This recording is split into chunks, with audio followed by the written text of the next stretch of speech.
Rookie here. It's the Pat and JT podcast. Pat and JT podcast.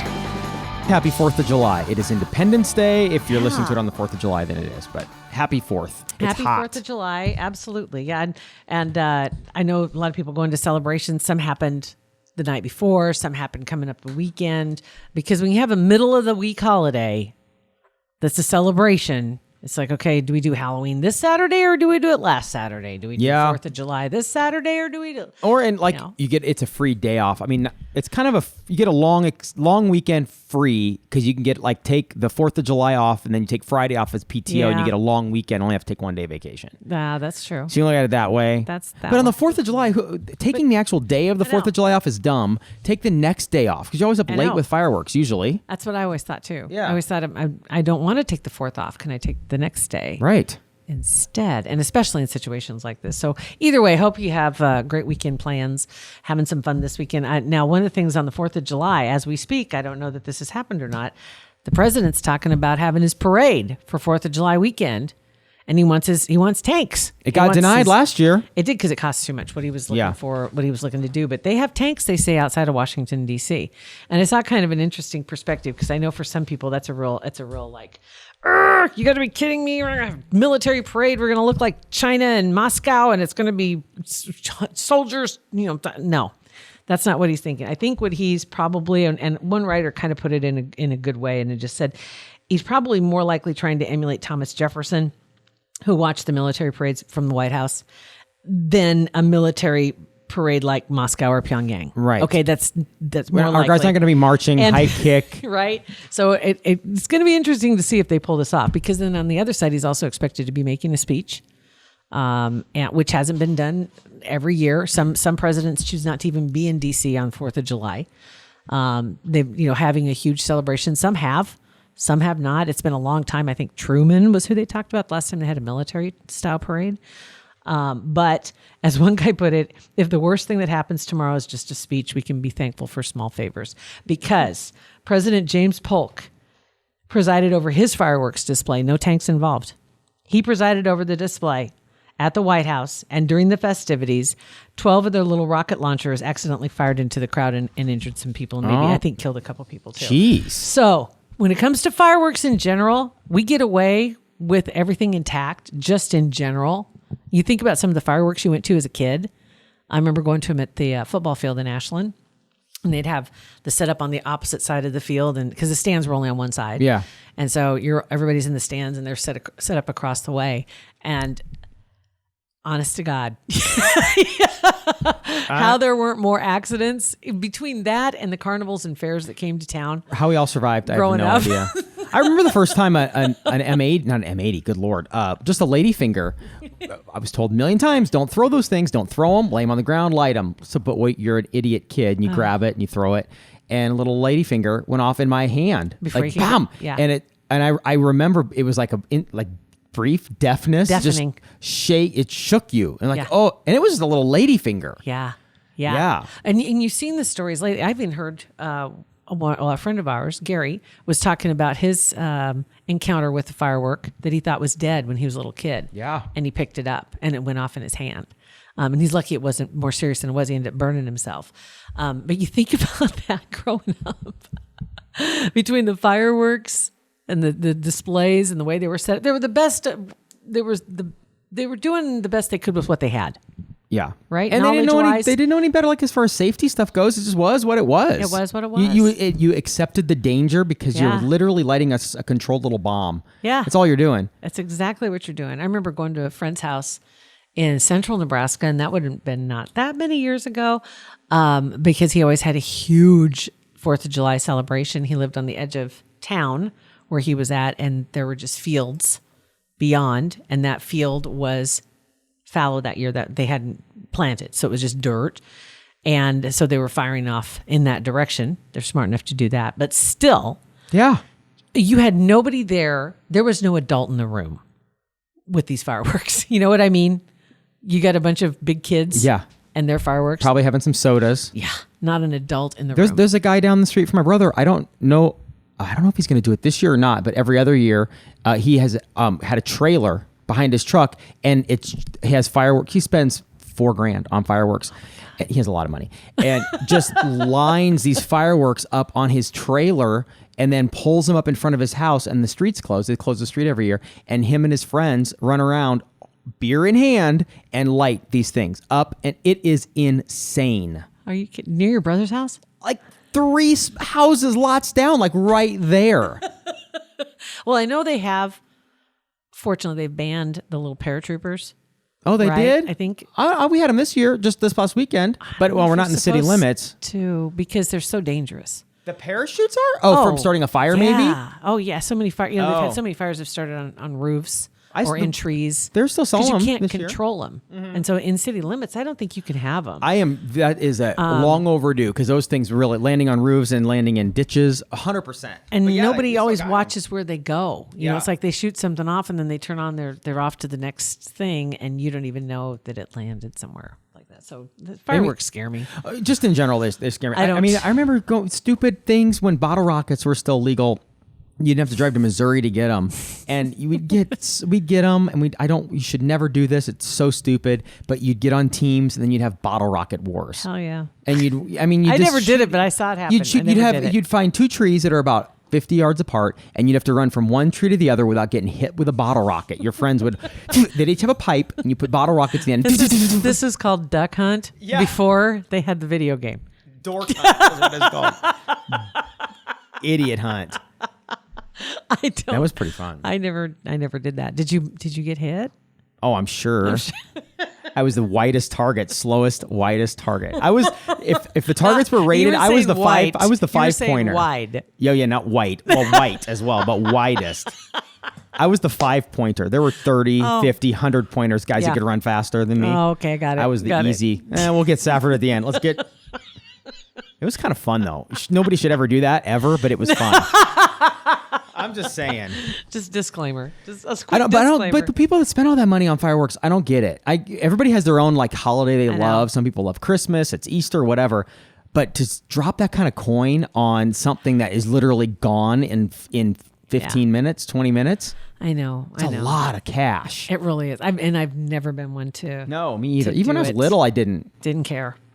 I like the stuff like the little snakes. And the sparklers were fine by me. That was all good enough. I mean, I get hurt doing those. Right. Hold on to them a little bit too long. Right. Let's swing them around a little too close to my head. Yeah. Those kind of things. But no, other than that. But anyway, I hope everybody stays safe as far as the fireworks go. And funny, we've kind of been recalling childhood memories of late. And actually had a note somebody had sent in, and I forgot to grab it. And she just had mentioned that growing up, her grandma was from Ashland. And we were talking not long ago about going to the Stable Bar when I was in junior high. I don't think grade school. I think just junior high. In junior high, we could walk over to the Stable Bar because it was just a few blocks from the school. And that's where we went for lunch. And so you'd go packs of children, 8th graders, middle school. And walking over to the Stable Bar, it was bar and hard. All the adults were in there doing the bar thing. And then he would have, Hollywood was his name that ran the bar. I never knew him really more than that, Hollywood. Anyway, and he had a long table set up, and he'd have a huge roaster, and it might be hot dogs. They were the best hot dogs. Or it might be goulash was another favorite. Goulash and Hollywood a slice of bread with a little bit of butter on it. That was good. And get something to drink as a buck. Can't beat that. Right? And she said, here in the Stable Bar, because the Stable Bar burned down years ago. And just reminded her of some memories of going to see her grandma. Delicious hot dogs. Oh, yeah. They were really good. So anyway, another thing we were talking about was getting back on bicycles. Yeah. Not a chance. It's not just not going to. Why? We both have bikes. And on top of it, too, and I know that we have people that probably listen to our podcast while they're biking, not just stationary bikes, but I don't know. No offense. I am sure you're all good people, but I just have a problem with bicyclists, especially ones that are right on the road with traffic. And it's like there's not an attitude with all of them, but with a lot of them, it's like, get out of my way. I'm a bicyclist and I'm going to be turning wherever I want. They have every right to be on the road. And it doesn't seem, I don't want to say fair, but it doesn't seem, first of all, safe. And it doesn't seem right that they can be on there and slow all the traffic down because he's riding a bike. I would not want to place faith in the guy driving the car to share a road with them. No way. Even though I have every right, if I'm a bicycle rider, which I am not, but if I'm riding a bike, and I would not get on the roads because I may have every right to be there and expect you to make way for me, but I don't trust that everybody will, or that everybody will see me. Motorcycles have that problem. Yeah. Oh, for sure. Right? Yeah. I mean, they can keep up to speed with the traffic. And why can't bikes go on sidewalks? If cars have to watch out for bikes, why can't bicyclists watch out for people on sidewalks? That's always been a curiosity with me. I've always wondered that. I'm like, no, you can't ride your bike on the sidewalk because it's just for people. It's like, well, the street's just for cars. I'm going to get killed over here. Right. I'd really rather ride up here if I could and ride it over here. But we were talking about that, not getting back on a bike. I haven't been on a bike in years, and I don't know if I could. I don't know. I don't have the confidence right now to believe that I could just hop on a bike and take off. My ass is flat. So, like, how does that work? I used to have a pillowy butt. That means you have to get one of those gel cushion seats. All right, that might not be too bad. Not so bad. So Cindy wrote in, and first off, we're going to touch on weather first and bikes. But she said, after last winter, I will not wish for winter weather until December 23rd. Done. Funny that you mentioned bike riding. I've ridden with my son, and it's not like when you were a kid. Always wear a helmet. We're just working on brain injuries in the brain injury unit, and she said you'll never question the need for a helmet. Yeah. Oh, so for sure. Everybody, no matter the age, no matter the ability, wear your helmet. But that's funny though. Not like when you were a kid, which is funny. You aren't the only one that brings this up. Another one, Chrissy said, I'm a pretty avid cyclist. No better way to relax and enjoy being outside, in my opinion. Don't let it be intimidating. The key is getting a bike that suits your preferences. Go to an actual bike shop and talk to the professionals. She has a couple of suggestions, but always wear a helmet, even if it's just a quick ride around the neighborhood. Concrete is hard. Yeah. P.S. I have a 1-year-old that's learning to love cycling too. I recently started taking her to daycare by bicycle, and she loves it. That's sweet. That's good. Laura then said, it's been a long time since I've ridden a bike with confidence. But for me, it's not the fear of falling over. I'll go around the block on my husband's bike, and even if I put on a gel seat, it feels like I've ridden a horse for 10 hours. Right. Totally. Bikes are a torture device, so uncomfortable. I don't know how I ever could stand it as a kid. It was the only way we could get around as a kid. It was. You had no other It option. was a necessity. Yeah, we didn't know what we didn't know. Yeah. And so we thought this is the best we got. So a Let's helmet go. all day long. Helmets. Helmet. Can you believe? Oh my God. So anyway, other than that, I'm trying to think what else. Oh, I saw something interesting. A couple of things. Yeah. First off, Roseanne Barr is going to go on tour with Andrew Dice Clay. Okay, Dice Man. Yeah. They've been friends for decades. And both It'll of them. be huge. It'll be huge because both of them are absolutely just as blatant and transparent as can be. Right.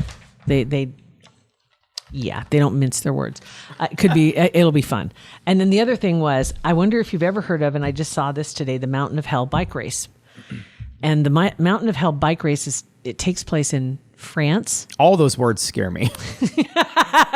All of them. This right here, reading that, I about died reading it, and then watching the video is hilarious, which is posted accompanying this podcast. You showed me, and it's insane. Mountain of Hell bike race happens in the Northern Alps in France. And there's a whole different type of biking that goes on in France. I think, France, they're just different anyway. But this is down the side of a glacier. I don't know in which one. It's solid ice. And it's a long ways. And they're on bicycles. And it goes great. Not like bicycles with sleds on them. It's wheels. It's wheels. Why? And they're riding down the bike. And there's like 700 of them in this year's race. And the first 25 get through. Like, what do you win? Like $1 million? I didn't even look that far. I'm figuring these people, they don't care. These are the same people that chase the cheese wheel. Which are the dumbest. I can understand. At least you're chasing the cheese wheel.